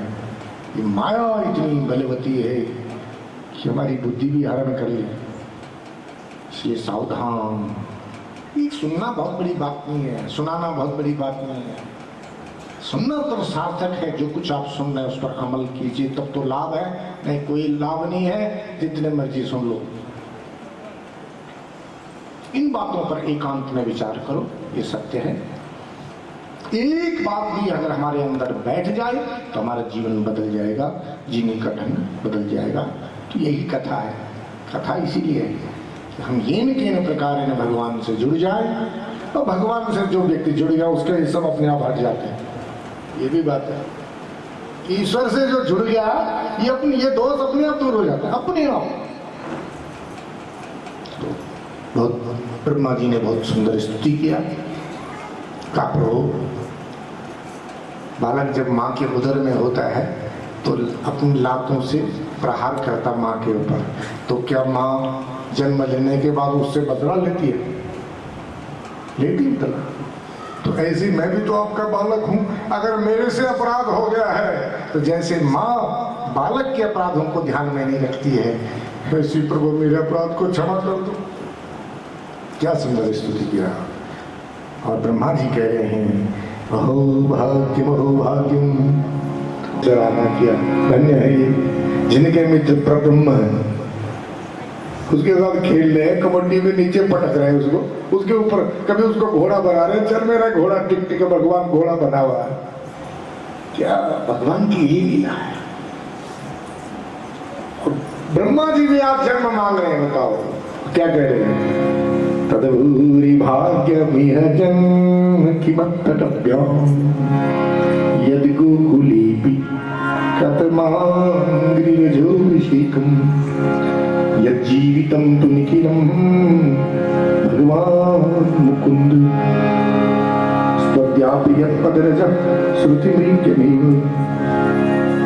ब्रह्मा जी ने कहा प्रभु मुझे मेरा जन्म हो तो इस वृंदावन में हो, बताओ, और उसमें भी ये जड़ियों नहीं देते मुझे, यहाँ का पेड़ पौधा ही बना दे। अरे ब्रह्मा उसमें है कि नहीं, क्या मांग रहा? क्यों? क्योंकि ये जो ब्रजवासी हैं, ये गोपियां, ये गोप, इनकी चरण रज उड़े और मेरे ऊपर पड़े, मतलब भक्तों की चरण रज चाह रहे हैं, इसलिए जड़ियों नहीं मांग रहे। भक्तों की चरण रज ब्रह्मा चाह रहे हैं, ब्रह्मा ही नहीं स्वयं भगवान भी चाह रहे हैं। अनुप्रजा में हम नित्यम, भगवान कहते हैं अनुप्रजा में हम नित्यम पूये ये इंद्र रेणु भी, मैं अपने भक्तों के पीछे पीछे चलता हूँ। क्यों? कि ताकि उनकी चरण धूलि पूरी और मुझ पर पड़े और मैं धन्य हो जाऊं, ये भगवान कह रहे। बहुत सुंदर स्तुति किया भगवान। अब 6 वर्ष के हो गए, कार्तिक का महीना, शुक्ल पक्ष अष्टमी तिथि, गोपाष्टमी से भगवान गायों, अब तक तो बछड़ों को चराते, हम गायों को चराने लगे, गोपाल हो गए। बोले गोपाल भगवान की जय हो। बाल बालों ने कहा कन्हैया यहाँ एक तारा बन है, वहाँ एक असुर रहता है, गधे के रूप में धैनुकासुर, ताड़बन को भी असुरों से मुक्त करो। तो आज भगवान श्री कृष्ण बलराम जी बाल बालों को लेकर ताड़बन में गए। बलराम जी ने जैसे ताड़ वृक्ष को हिलाया, एक भयंकर असुर आया गधे के रूप में, लातों से प्रहार करने लगा बलराम जी के ऊपर। बलराम जी ने उसके पीछे की लातें पकड़ी और ऐसे घुमाया, ताड़ वृक्ष पर पटक दिया, सब परिवार से उसको समाप्त किया। सबने वहां ताड़ फल खाए, गायों ने हरी हरी घास चरी। एक दिन भाई यमुना जी के दक्षिण भाग में एक योजन चौड़ा घाट जल सरोवर है, उसमें सपरिवार कालिया नाग रहता है। उस विषाक्त जल से कई बछड़े गाय मर गए हैं, कई उसके ऊपर जो भी पक्षी उड़ता है उस विषाक्त वायु से भस्म हो जाता है। तो आज भगवान ने सोचा ये जल भी विषमुक्त किया जाए।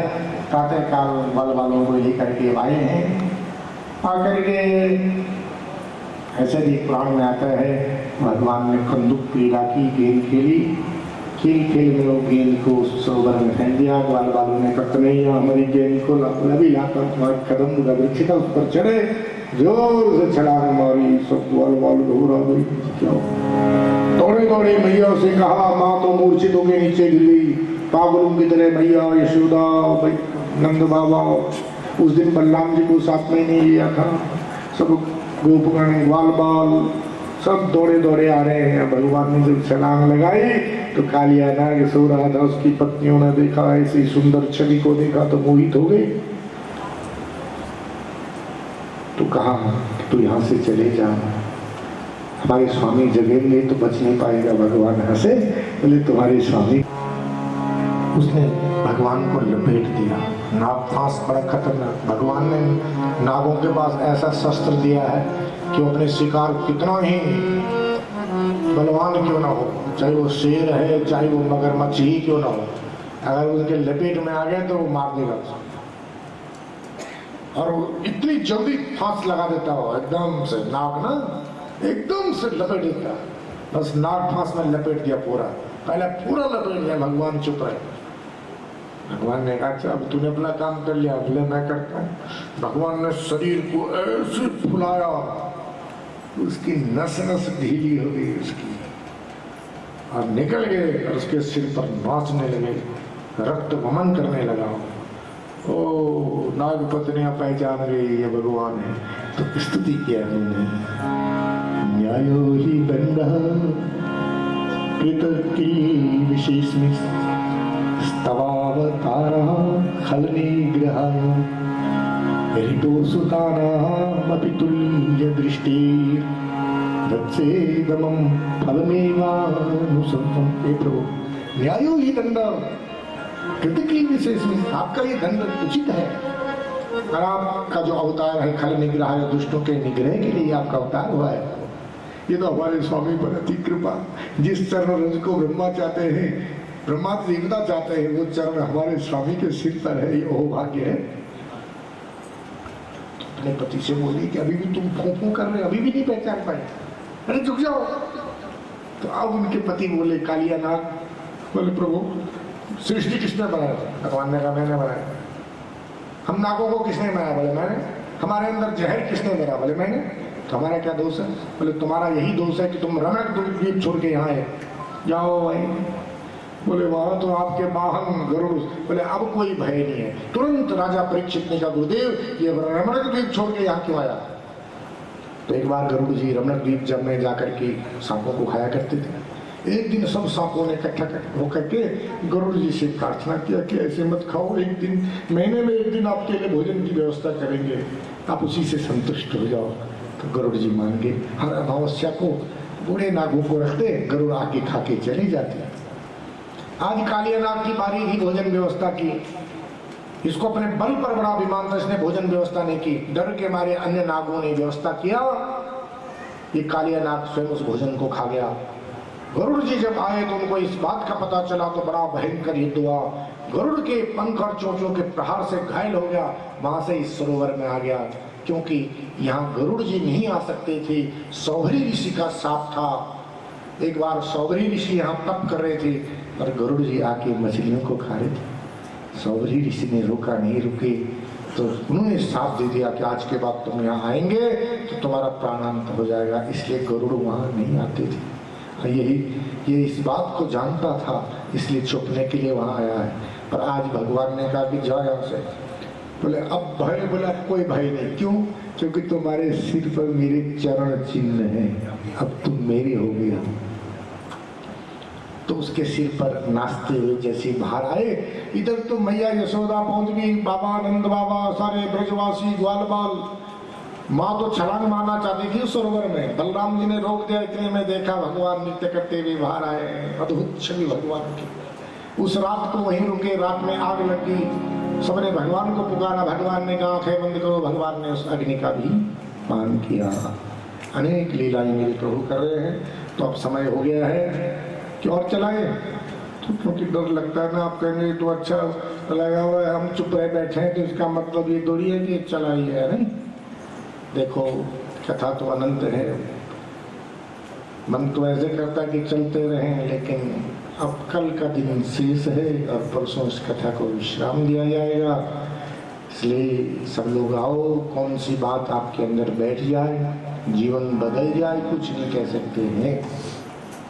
इसलिए मेरी माताओं, बहनों, सज्जनों, आप लोग पुण्यात्मा हैं, भगवान के भक्त हैं और भगवान की आप पर अति कृपा है जो आप सत्संग में बैठे हैं।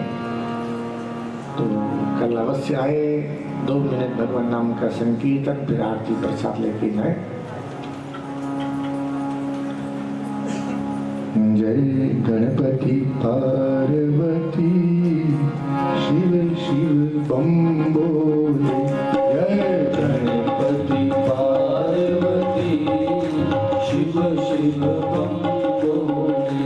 जय गणपति पार्वती शिव शिव बम बोले। जय गणपति पार्वती शिव शिव बम बोले। शिव शिव बम बोले, हर हर बम बोले। शिव शिव बम बोले, हर हर बम बोले। जय गणपति पार्वती शिव शिव बम बोले। जय इसकी महिमा है। शिव शिव बम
श्रद्धा विश्वास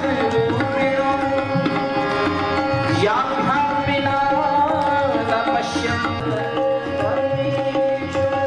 जय गणपति पार्वती शिव शिव बम बोले। जय गणपति पार्वती शिव शिव बम बोले। ओ शिव शिव बम बोले, शिव शिव बम बोले।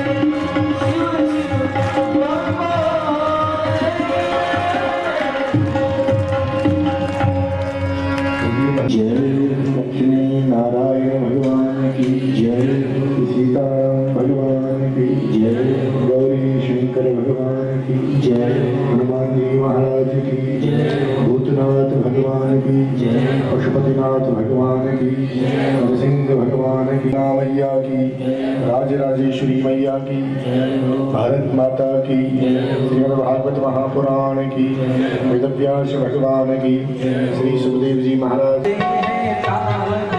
श्री भागवत भगवान की है आरती, पापियों को पाप से है तारती। श्री भागवत भगवान की है आरती, पापियों को पाप से है तारती। श्री भागवत भगवान की है आरती। अमर ग्रंथ यह मुक्ति पंथ यह पंचम में निराला। अमर ग्रंथ यह मुक्ति पंथ यह पंचम वेद निराला। यह अमर ग्रंथ यह मुक्ति पंथ यह पंचम में निराला। यह अमर ग्रंथ यह मुक्ति पंथ यह पंचम वेद निराला। नव ज्योति जगाने वाला है, नव ज्योति जगाने वाला है। हरि नाम यही, हरि नाम यही, हरि नाम यही, हरि नाम यही, हो हरि नाम यही, हरि नाम यही, हरि नाम यही, हरि नाम यही।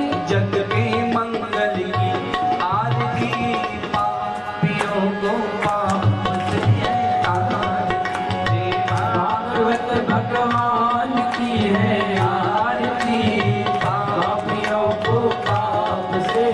तार दी। यह शांति गीत पावन पुनीत पापों को मिटाने वाला है। यह शांति गीत पावन पुनीत पापों को मिटाने वाला है। यह शांति गीत पावन पुनीत पापों को मिटाने वाला है। यह शांति गीत पावन पुनीत पापों को मिटाने वाला हरि दर्श कराने वाला है। हरि दर्श कराने वाला है। यह सुख करनी यह दुख हरनी यह सुख करनी यह दुख हरनी यह सुख करनी यह दुख हरनी यह सुख करनी यह दुख हरनी। श्री मधुसूदन की आरती पापियों को पाप से तारती। श्री भागवत भगवान की है आरती पापियों को पाप से है तारती। यह मधुर बोल सत पंच खोल संग मार्ग दिखाने वाला है। यह मधुर बोल सच पंथ खोल सन्मार्ग दिखाने वाला है। बिगड़ी को बनाने वाला है। बिगड़ी को बनाने वाला है। श्री राम यही घनश्याम यही श्री राम यही घनश्याम यही ओ श्री राम यही घनश्याम यही श्री राम यही घनश्याम यही। प्रभु की महिमा की आरती पापियों को पाप से तारती। श्री भागवत भगवान की है आरती पापियों को पाप से है तारती। हम पापियों को पाप से है तारती। हम पापियों को पाप से है तारती। कर्पूर गौरम करुणावतारम संसार सारम भुजगेन्द्रहरम सदा वसन्तं हृदयारविन्दे भवं भवानी सहितं नमामि। त्वमेव माताश्च पिता त्वमेव त्वमेव बन्धुश्च सखा त्वमेव त्वमेव विद्याधरणं त्वमेव सर्वं ममेव देव। नीलाम्बुजश्यामल कोमलाङ्गं सीता समारोपितवाम भागम् पाणो महासायुधार चापं नमामि रामो रघुवंशनाथं। देवी प्रपन्नाति हरे प्रसीद प्रसीद मातः जगदोऽखिलस्य। प्रसीद विश्वेश्वर पाहि विश्वं त्वमेष देवी चराचरस्य। मनोजवं मारुततुल्यवेगं जितेन्द्रियं बुद्धिमतां वरिष्ठं वातात्मजं वानरयूथमुख्यं श्रीरामदूतं शरणं प्रपद्ये। करारविन्देन पदारविन्दं मुखारविन्दे विनिवेशयन्तं वटस्य पत्रस्य पुटशयानं बालं मुकुन्दं मनसा स्मरामि। कायेन वाचा मनसेन्द्रियैर्वा बुद्ध्यात्मना वा प्रकृते स्वभावः करोमि यत् सकलं परस्मै नारायणायेति समर्पयेत्। नारायणायेति समर्पयेत् नारायणायेति समर्पयेत्। ॐ आरार्तिक्यं समर्पयामि आरार्तिकं ते आचमनं समर्पयामि। जपती रहना शिव जी भी भजती रहती गौरा भी रे। जपती रहना शिव जी भी भजती रहता गौरा भी भजती रहती शारद भी। जपती रहना नारद भी भजती रहती शारद भी। सत्संग माँ सत्संग माँ एक पे हम निगला मिलजुले। सत्संग माँ एक पे हम निगला मिलजुले। ओ राम राम राम जी जपते रहना ऋषि मुनि। ओ राम राम राम जी जपती